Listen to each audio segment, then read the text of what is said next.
Unit 3 Positive Psychology and Indian Psychology. 3.2 Introduction. Humanity's quest to be happy and lead a meaningful and fulfilling life is not new. It has been there ever since human beings developed capacity to reflect on what life is and what is its meaning and purpose. In other words, when humans evolved from pure instinctual ways of existence to conscious and purposeful ways of leading life, the quest for happiness, well-being, thriving, flourishing, and so on have gained prominence. There are significant differences across cultures, within cultures and among individuals in the ways these have been expressed. In parallel, there are also attempts to understand the nature of pain, suffering and sorrow and to find effective ways of overcoming them. So, this is not a new issue or theme when viewed from a larger and global context. Theoretical and empirical studies have been conducted in the field of positive psychology also to understand the cross-national and cross-cultural differences in the way happiness, well-being and flourishing are understood. In India also some such attempts have been made to examine the indigenous concepts and perspectives on happiness and well-being. These are the focal issues studied in positive psychology and Indian psychology. In this unit you will be introduced to Indian psychology briefly and how it differs from modern scientific psychology. Subsequently, the Indian concepts and perspectives on happiness and well-being will be discussed. You will also learn how the two visions of contemporary positive psychology relate to Indian perspectives, in what ways they agree and how they differ. In order to understand and appreciate the contents of this unit much better and fully, you have to first study Unit 1, Introduction to Positive Psychology in this course. You can also refer to Unit 7, Differences between Indian and Western Psychology in the BPCC 103, Psychology of Individual Differences, Core Course of BA Psychology, BAPCH, in Semester 2. 3.3 Differences in Cultural Worldviews. Due to widespread systematic research in the field of cross-cultural psychology, our knowledge of within culture and between culture differences in human behavior has increased. It is realized that the idea of culture is not monolithic. It is not necessary that cultural differences should exist only between certain geopolitical regions such as Asia or Africa or Americas or East or West. They can be present even within a particular region and also within a nation itself.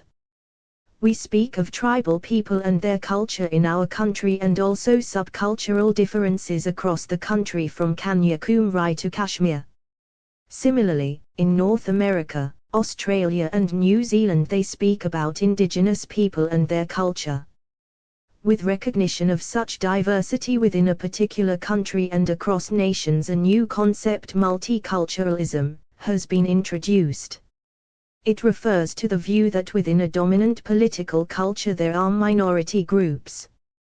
They differ in their cultural, ethnic and racial background.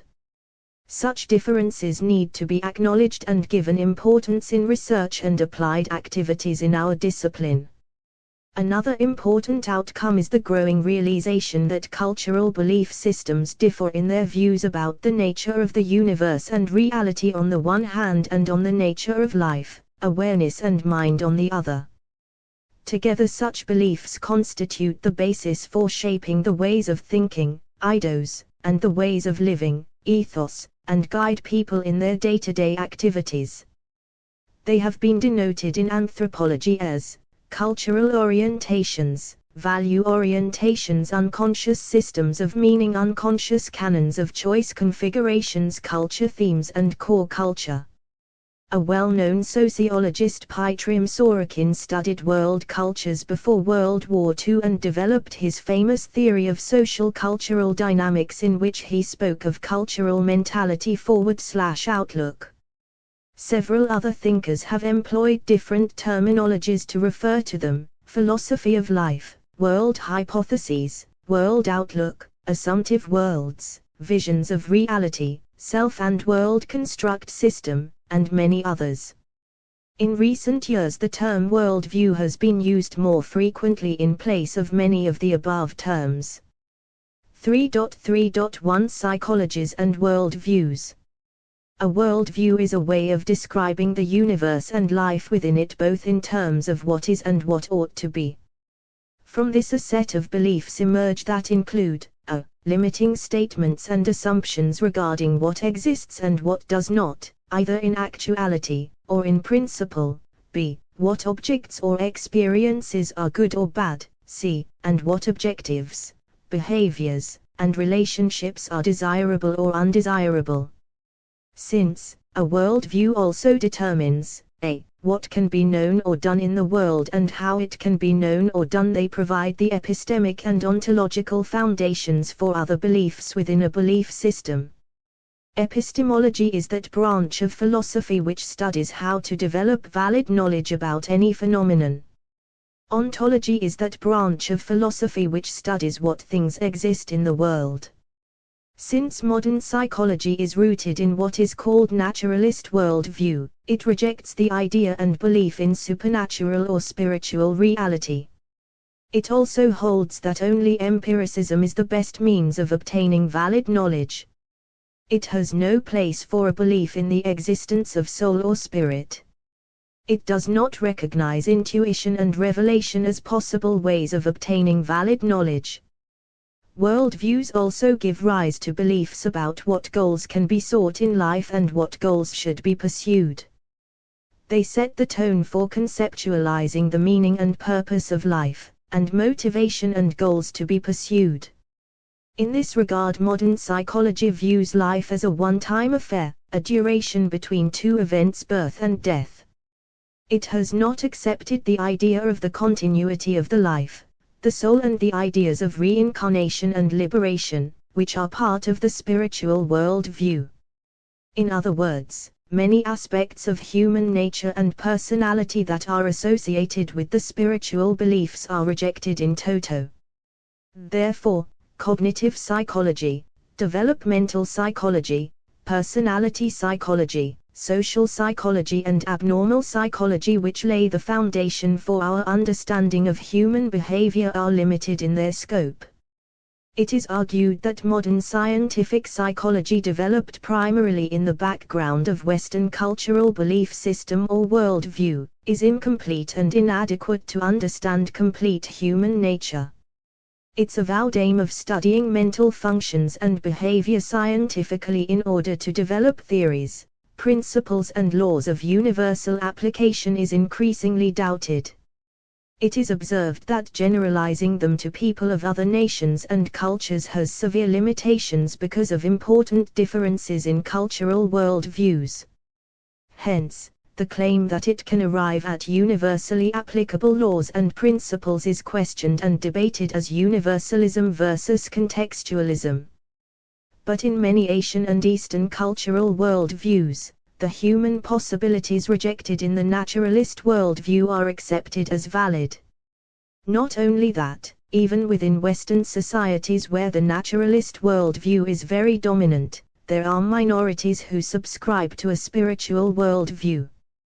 As a result, we have new fields of inquiry like parapsychology that emerged more than a century ago, and recently emerged new field transpersonal psychology. Recognition of cross-cultural and multicultural differences has also led to the development of cross-cultural counseling and multicultural counseling in our discipline.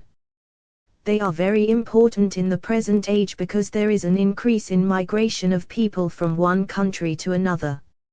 Mostly people from Asia and Africa are migrating to Arabian nations, Australia, Canada, European Union, New Zealand, UK and the USA for economic opportunities and better quality of living. This has implications for our understanding of the concepts of happiness and for the development of positive psychology, because we are in the era of globalization. In addition to all such developments, there is an increasing awareness and appreciation of the fact that in all cultures there exists some understanding about the nature of mind and its activities, however rudimentary they may be. They are implicit in cultural belief systems and ways of life. Such cultural understandings shape the behavior of people across societies and cultures. However, their explicit formulations, articulation and systematization as laws, principles and theories of human behavior vary in degree from one culture to another. They are referred to as naive theory, naive psychology, ethnopsychology, folk psychology, and so on. In the background of all these developments, an alternative view has been popularized by some leading thinkers and researchers under the banner of cultural psychology, social constructionism, indigenous psychologies, contextualism and folk psychology. They highlight the importance of culture in the development of psychology. Modern scientific psychology has so far treated other societies and cultures as target to verify the laws, principles and theories developed in the West. But the above perspectives emphasize on considering cultures as sources for generating new concepts, models and theories that are relevant and useful to understand the behavior of people in a specific culture and society. In this background, psychologists all over the globe have attempted to develop indigenous psychologies. Attempts to develop Indian psychology can be understood in this broader and global context. 3.4 Indian psychology, meaning, definition and scope. In the past 4 decades, the term Indian psychology has gained greater currency nationally. The Pondicherry Manifesto of Indian Psychology was signed by 160 delegates who attended a conference held at Puducherry, India in October 2002. The manifesto emphasizes the need and importance of developing the psychological perspectives that is relevant for Indian cultural context. In the literature, the term is used with different connotations. The most important meaning of this term is related to the psychological insights embedded in the 3 ancient traditions of our country, viz., Vedika, Jaina and Buddha. It is also referred to as Indian psychological thought. Terms like yoga psychology, Jaina psychology and Buddhist psychology represent psychology with an Indian identity. The term is also used to refer to a system of psychology created by Indian psychologists who adhere to a particular vision of a great thinker or visionary. The best example of it is what is called integral psychology of Sri Aurobindo. Yet another connotation of the term represents psychology of Indian people. This is exemplified in the works of Sudha Karkar, a psychoanalyst trained under Erik Erikson, who has written on the Indian psyche from psychoanalytic point of view. The contemporary thrust on developing Indian psychology has progressed from these different connotations, each of which suggest an approach. There are entries in cross-cultural encyclopedias published at international level. There are several journal articles which discuss about Indian psychology in relation to global developments towards indigenization of psychology and the development of indigenous psychology. Considering the fact that Indian sages and saints observed and understood behavior both from the empirical standpoint, vivaraka, and spiritual or transcendental, pramthika, it is possible to define Indian psychology keeping both in view as below. Indian psychology is that body of knowledge related to consciousness, mental functions and behavior embedded in the wisdom traditions of India gained by the seer, by sages, saints, and thinkers from transcendental and empirical perspectives, as distinguished from the knowledge of modern psychology, which is primarily rooted in empiricism. Therefore, Indian psychological thought is broader and holistic in its vision of reality or world view. Often Indian psychology is portrayed only as religious and spiritual. But it should be noted that Indian sages wrote books both on Kamastra and Yogastra. Thus, the scope of what we now call Indian psychology is very vast, which ranges from the ordinary biological needs and desires to the spiritual aspirations. In this background and context, Indian civilization has sought to determine the meaning and purpose of life in general and of human existence in particular. Most importantly, the emphasis on the human potential to transcend the ordinary limits of day-to-day awareness and realize one's true nature and identity, which is not limited to biopsychosocial aspects, sets the tone for a different psychology altogether. All aspects of human behavior, cognition, affect and conation, have been discussed from this vantage point. Hence, even positive psychology has to be approached in this background. 3.5 Positive Psychology and Indian Psychology. Jane Henry notes that psychology has only recently turned its gaze to investigate happiness and well-being, while spiritual traditions have been scrutinizing this for millennia.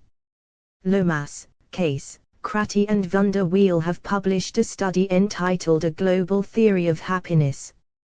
They have discussed the different perspectives on happiness prevalent across the world, starting from the indigenous perspectives in Australia dating back to 26,000 BCE to contemporary scientific perspectives. In between these two poles they include in their discussion Egyptian, Mesopotamian, Chinese, Vedantic, Judaic, Persian, Buddhist, Hellenistic, Christian, Islamic, Renaissance, and Enlightenment perspectives. Their findings and conclusions can be summarized as follows. A. Happiness, broadly construed, is a mental phenomenon arising from the experience of living well. B. Living well involves pursuit of valued and desirable mental experiences. C. Those mental experiences can be either pleasure or some kind of satisfaction not associated with hedonism. D. It is possible to contrast different forms of happiness. E. Differential emphasis is laid on different forms of happiness based on how true human well-being is understood in civilizations and what constitute it. The difference between contemporary positive psychology and the understanding of happiness and well-being in Indian psychology can be understood with reference to the above conclusions. 3.5.1 Concepts associated with pleasure, happiness, well-being and flourishing. Indian psychology has many concepts associated with positive affective states and traits. They are in Sanskrit, but their variants can be found in all the other languages of India, which are too many. Here only the original concepts are discussed.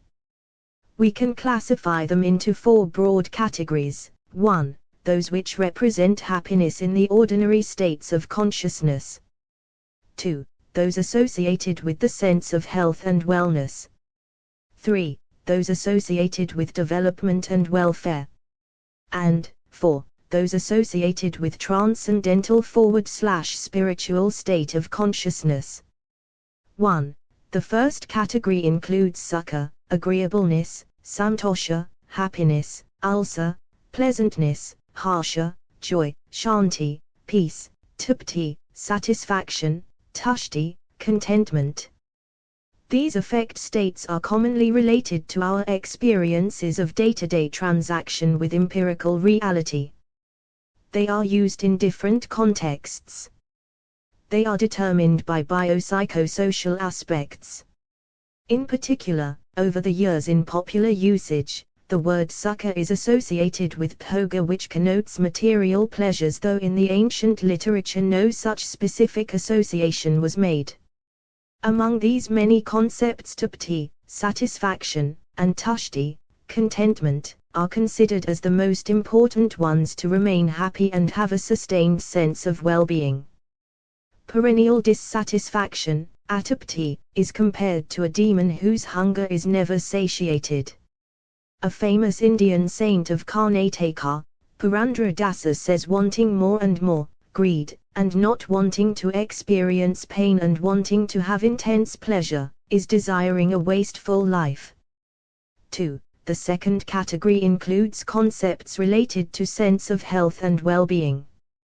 They include physical and / or psychological health. They are rojim, good health, namaya, freedom from disease or illness, sthim, sound state of body /mind, shubha, to shine, be splendid, and look beautiful or handsome, eminent, good, virtuous. As per the Sanskrit English Dictionary of BAPCH, the term rojim means good health and is used to refer to both physical and mental health. The term sthim is used to represent well-being. It has two components. Swa in Sanskrit means one's own, belonging to oneself, often serving as a reflexive pronoun, innate, natural, inherent, peculiar, inborn. Stha means standing, staying, abiding, being, existing. The two components put together indicate a state of abiding in one's self. BAPCH uses the term sthita-prajna to refer to this in a cognitive sense. Ayurveda defines sthya as a condition of harmony in the functioning of sama, psyche and spirit.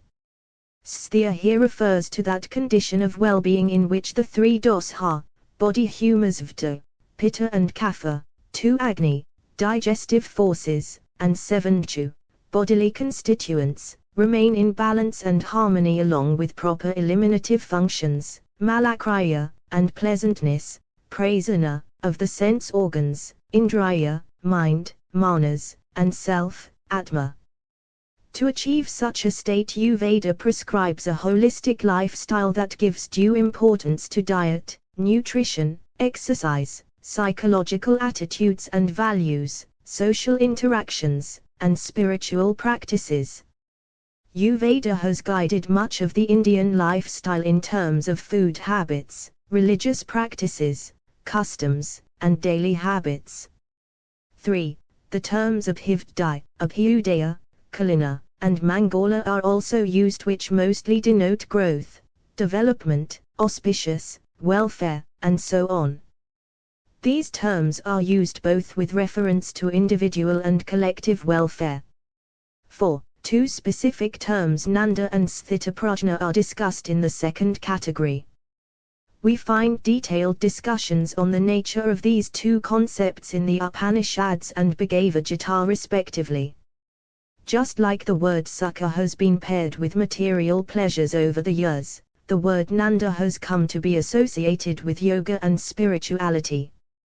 This is reflected in the conventional usage of the term Nanda as a suffix to designate renunciates, sannyasi.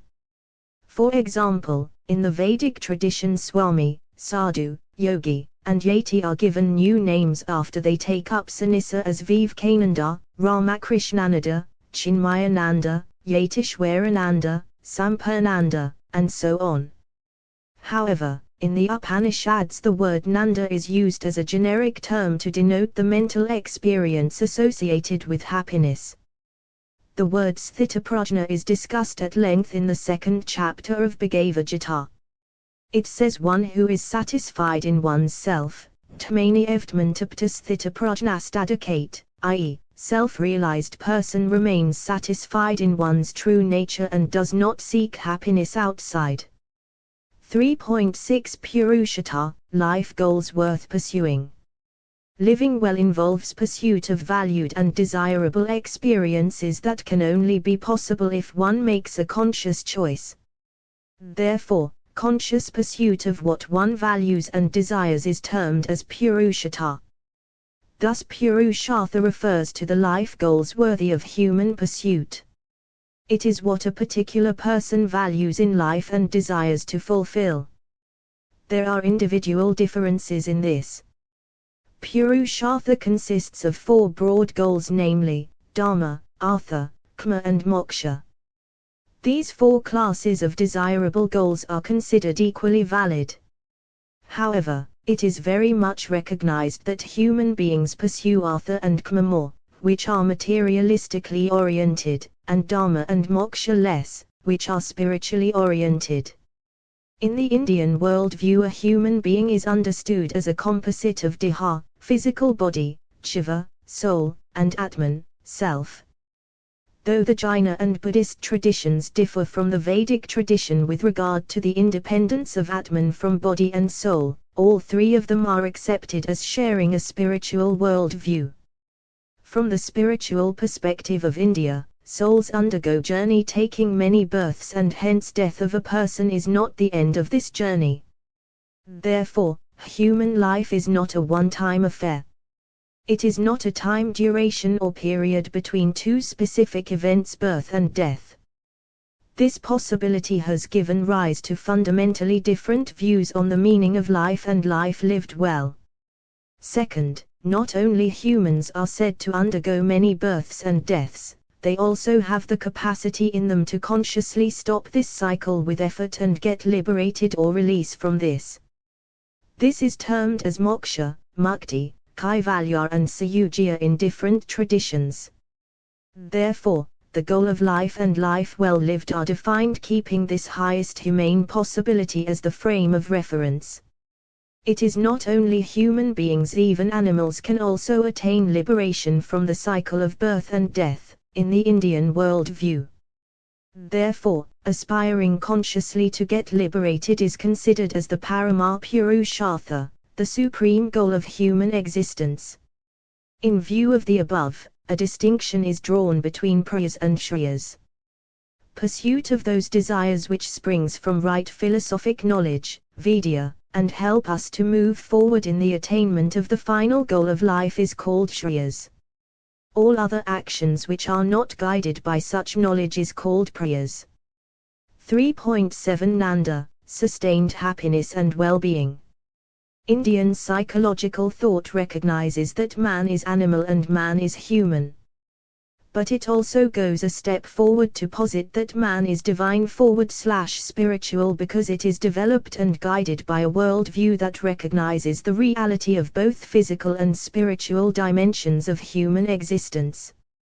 Within the spiritual worldview of the Indian traditions, Vedic, Jaina, and Buddhist, it is proclaimed that human beings have the potentiality to evolve to a higher level and attain a divine status. Such personas are called Mahatma and Mahapurusha. They are embodiments of virtues of altruism, compassion and wisdom and a sense of universal brotherhood. Some of them are also persons of extraordinary spiritual powers. They are also not afflicted with desire, kama, anger, krodha, greed or avarice, loebha, attractions and attachment, moha, pride, mada, and jealousy, mtsarya. They are said to remain in a state of sustained equanimity, sthitaprajna, and sustained happiness, nanda. Such a state is described as beyond the binary opposites or dualities, dvandva, like pleasure and pain, struggles and sorrows, deprivation and disadvantage and other experiences which do not affect them. Such a state is possible when one is grounded in a state of awareness, which is beyond the limits of awareness of ordinary waking state.